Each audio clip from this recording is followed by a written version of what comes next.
Sveiki vaikai, labas Di. Sveikas. Žinai Di, sėdžiu savo ir galvoju. Tiek daug visko praėjo, tiek klaidų padarėm, daug nuotykių patyriau. Gal tu galėtum priminti, tarkim, keletą smagių nuotykių, tavo juk atmintis tobula. O taip, atsimenu viską.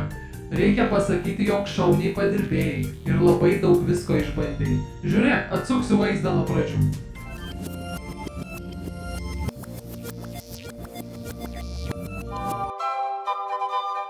Tai čia pati pirmoji laida. Tada aplankėm piemenukus. Tiek įvairiausių triukų parodė. Truputėlį buvo baisu, kai žemyn galvą ten vartė. Di, tau patiko ta laida? Aš tikiuosi, kad vaikai neužsigavo bandydami šitos triukus. Ką vaikai? Pavojingiausią triuką tuoj pamatysim.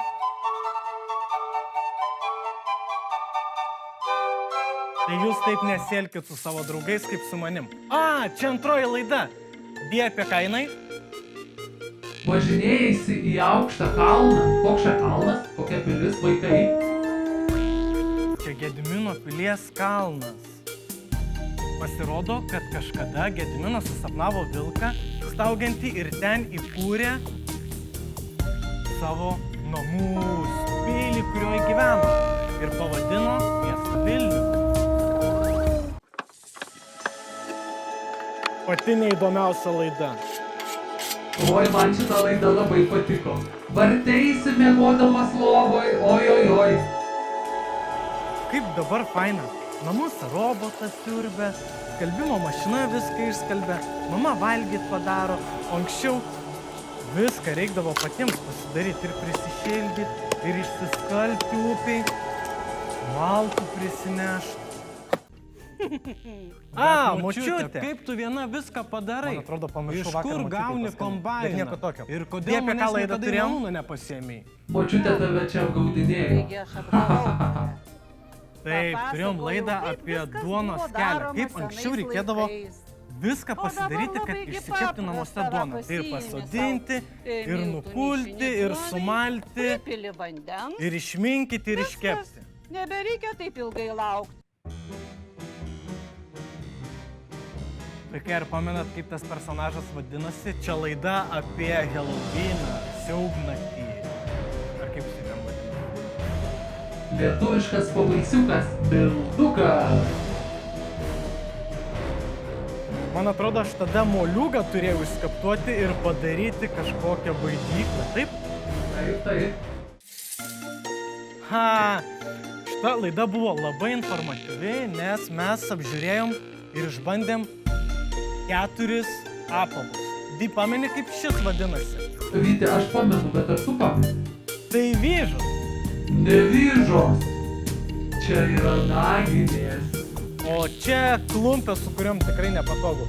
Ir Di, žiauriai fainas buvo šis apavas, ar galima tai pavadinti apavu, kas tai? Tai yra kojokai. Ir pabandyk atspėti. O! Čia tikriausiai spragtuką grojo, rožinę panterą ir išbandžiau Eurovizinę dainą. Taip, Di.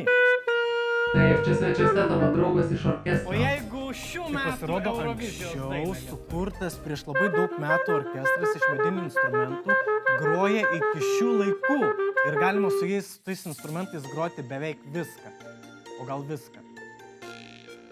Keliavimo būdai. Pati smagiausia laida, nes aš tuomet skridau su parasparniu, važiavau elektriniu traukiniu, išbandžiau signalą garsui ir, kaip vadinasi šie žirgai? Iš raidės Ž. Žiguliukai. Žemaitukai. Tada sakiau, jaučiausi kaip tikras kunigaikštis. Ir mano challenge'as TikTok'e, kaip jisai vadinasi? Oira. Tai išmokai oirą šokti. Išmokau. Parodysi gal? Parodysiu, aš galiu labai greitai jį sušokti. Nu, greičiau.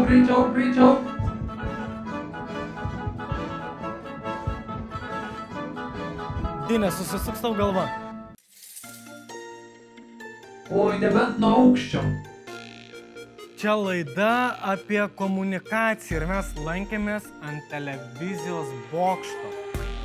Beje, buvo toks konkursas. Kokia pilis atvaizduojama Gedimino bokšto lėkštėje? Pameni Dy? Tai tu dabar ką tik ir pasakei viską. Čia viena smagiausių ir mano mėgstamiausių laidų. Pamačiau, koks gražus tautinis kostiumas ir kaip nelengva su juo kilnoti mergaitės.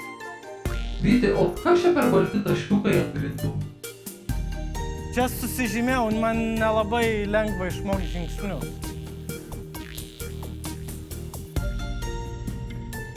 Čia smagiausia dalis. O kodėl jos tave suka? Ačiū, Dy. Labai daug nuotykių patyriau. Vaikai, tikiuosi ir jums buvo įdomu. Dar turiu jums siurprizą. Kita laida bus labai ypatinga. Ačiū tau, Dy. Iki pasimatymo visiems. Iki. Atau.